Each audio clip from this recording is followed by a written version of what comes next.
வணக்கம் ஃப்ரெண்ட்ஸ். நான் உங்கள் யுவராஜ் பேசுகிறேன்.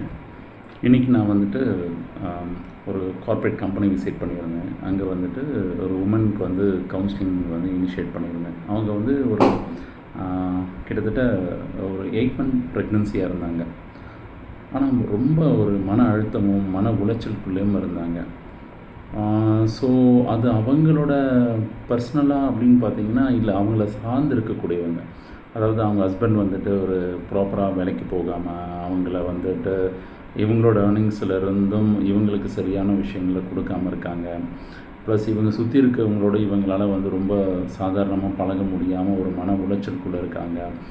அவங்க வேறு ஒருத்தரோட வந்துட்டு கம்யூனிகேஷன் பண்ணுற அளவுக்கு தன்னோட மனைவிக்கிட்ட வந்து நேரம் ஒதுக்காமல் இருக்கிறது, இது எல்லாமே அவங்கள மிகப்பெரிய மன உளைச்சலுக்குள்ளே இருந்ததை பார்த்தேன். அப்போ அவங்கக்கிட்ட நான் பேசும்போது, இப்போ நீங்கள் ப்ரெக்னெண்ட்டாக இருக்கீங்க, இந்த நேரத்தில் வந்து இந்த மாதிரியான மன உளைச்சல் கூடாது அப்படின்னா, அவங்களுக்கு அதை தாண்டி தன்னோட கணவன் தன்னை நேசிக்கலை, தன்னோட வந்துட்டு ஒரு அன்பை காட்டலை, பகிரலை அப்படின்றதும், அது மட்டும் இல்லாமல் கடந்த காலங்களில் அவங்களுக்கு ஏற்படக்கூடிய மன உளைச்சலும் அவங்கள மிகப்பெரிய ஒரு டிஸ்ட்ராக்ஷனுக்குள்ளே கொண்டு போகுதுன்னே நம்ம சொல்லலாம்.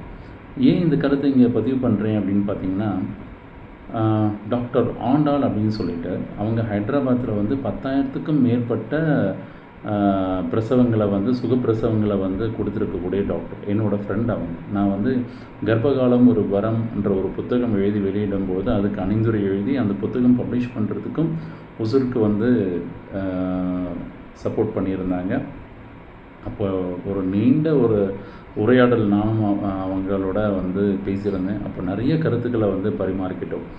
அவங்களோட புத்தகம் கர்ப்ப வித்யான்னு ஒரு புத்தகம் எழுதியிருக்காங்க. மிக மிக அற்புதமான புத்தகம். நான் வந்துட்டு ஒவ்வொரு ஃபேமிலிக்குமே இந்த புத்தகத்தை வந்து நிச்சயமாக நான் வந்து ரெக்கமெண்ட் பண்ணுவேன். ஏன்னா ஒரு குழந்தை வளர்ப்பு அப்படின்னு சொல்லக்கூடியது நம்ம என்ன நினச்சிட்ருக்கோம், குழந்தை பிறந்தவுடனே வந்துட்டு வளர்க்கக்கூடிய விஷயம், அப்புறம் வந்து பள்ளியில் கொண்டு போய் சேர்த்துட்டோம்னா அங்கே தான் அவங்க நிறைய விஷயங்களை லேர்ன் பண்ணுறாங்க, கற்றுக்குறாங்க அப்படின்றது.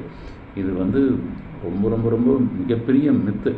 அப்படி கிடையவே கிடையாது. குழந்தை வந்து அம்மாவனுடைய கருவறையில் இருக்கும்பொழுதே 7th மந்த் ஆன்வர்ட்ஸ்லேருந்து அம்மாவுடைய ஹார்ட் பீட்டு, அவங்களோட சுற்றி நடக்கக்கூடிய நிகழ்வுகள், ஒவ்வொரு சின்ன சின்ன சவுண்டு கூட அந்த குழந்தை எவ்வளோ அழகாக உணருது அப்படின்றத வந்து ரியலிஸ்டிக்காக, அதாவது என்ன சொல்கிறது, அவங்கக்கிட்ட பிரசவத்து வரவங்களை கைட் பண்ணி அதுக்கப்புறம் அந்த பிரசவ நேரத்தில் இவங்க கொடுக்கக்கூடிய கைடன்ஸை ஃபாலோ பண்ணதுக்கப்புறம், அதுக்கப்புறம் டெலிவரி ஆனதுக்கப்புறம் அந்த ப்ரெக்னன்சி டைமில் அவங்க எடுத்துருக்கக்கூடிய இனிஷியேட்டில் அந்த குழந்தைங்களோட டெவலப்மெண்ட் எப்படி இருக்குன்றத ப்ரூவனாக பண்ணியிருக்காங்க.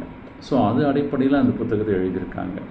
அப்போது அந்த ப்ரெக்னன்சி அப்படின்றது அது அம்மாவை சார்ந்து மட்டும்தான் இருக்கா, இல்லை அது கணவருக்கோ இல்லை அந்த குடும்பத்தை சார்ந்தவர்களுக்கோ எந்த பொறுப்புமே கிடையாதா அப்படின்னா, இது எல்லாமே அந்த புத்தகத்தில் தெளிவாக வந்து கொடுத்துருக்காங்க. நான் அந்த புத்தகத்தினுடைய ஒவ்வொரு பதிவாக வரக்கூடிய வீடியோவில் வந்து போடுறதுக்கு நான் தயாராக இருக்கேன்.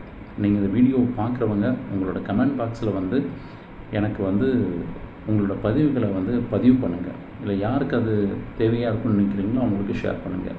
ஏன் அப்படின்னா, நான் நிறைய பள்ளிகளுக்கு வந்து ஒரு சைக்காலஜிஸ்ட்டாக, மனநல ஆலோசகராக நான் போகும்போது ஒவ்வொரு கிளாஸ்லேயுமே ஒரு 30 குழந்தைங்க 40 குழந்தைங்க இருக்காங்க அப்படின்னா, அதில் 4 குழந்தைங்க வந்து மிகப்பெரிய மன உளைச்சலுக்குள்ளே இருக்கிறத பார்க்குறேன். அதாவது லேர்னிங் டிசபிலிட்டி இருக்கக்கூடிய குழந்தைங்க, அந்த குழந்தைக்கு மேக்ஸ் வராது, இல்லை அந்த குழந்தை வந்து ரொம்ப ஹைப்பர் ஆக்டிவ் டிஸார்டராக இருப்பாங்க. அதாவது எப்படி சொல்லலாம் அப்படின்னு பார்த்தீங்கன்னா, ADHD ப்ராப்ளம் சொல்லுவாங்க, இல்லை ஆட்டிசம். இது வந்து ஜெனட்டிக்கலான ஒரு குறைபாடுகள் இருந்தாலும் இது வந்து ப்ரெக்னன்சி ரிலவெண்டடாகவும் இருக்குன்றது ஒரு உண்மையான விஷயமா இருக்குது. ஏன்னா அந்த ப்ரெக்னன்சி டைமில் அம்மாவுக்கு வந்து சுரக்கக்கூடிய ஒரு ஹாப்பி ஹார்மோன்ஸும் ப்ளஸ் வந்து இது எல்லாமே வந்து பிரெயினில் சுரக்கக்கூடிய அந்த கெமிக்கல்ஸை வந்து பேஸ் பண்ணியிருக்கு. இது ஒரு ப்ராப்பராக அந்த அம்மாவுக்கு சுரக்காமல் போகும்போது அவங்க வந்து ஒரு கோபம், எரிச்சல், மன உளைச்சலுக்குள்ளே போகும்போது நிச்சயமாக இது அந்த குழந்தையை பாதிக்குது. அப்போது ஒரு குழந்தை வந்து அந்த 9 மந்த் 10 days அம்மாவோட கருவறையில் இருக்கக்கூடிய நேரம் மிக மிக மிக அற்புதமான நேரம். அப்போது அந்த குழந்தை வந்து கர்ப்பகாலம் அப்படின்றது அந்த குழந்தைக்கு வரமா இல்லை சாபமா அப்படின்றது யார்கிட்ட இருக்குன்னா, அந்த அம்மாவை மட்டும் சார்ந்தது கிடையாது, அந்த அப்பாவையும் சார்ந்து இருக்குது. அவங்க இருக்கக்கூடிய சொசைட்டியும் சார்ந்திருக்கு, எல்லாமே சார்ந்திருக்கு.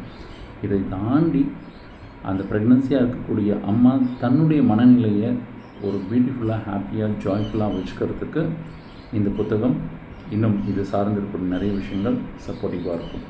ஸோ தொடர்ந்து ஃபாலோ பண்ணுங்கள், உங்களோட கமெண்ட்ஸை பதிவு பண்ணுங்கள். நிச்சயமாக அந்த புத்தகத்தினுடைய நிறைய தொகுப்புகளை இனி வரக்கூடிய வீடியோஸில் நான் பதிவு பண்ணுறேன். நன்றி.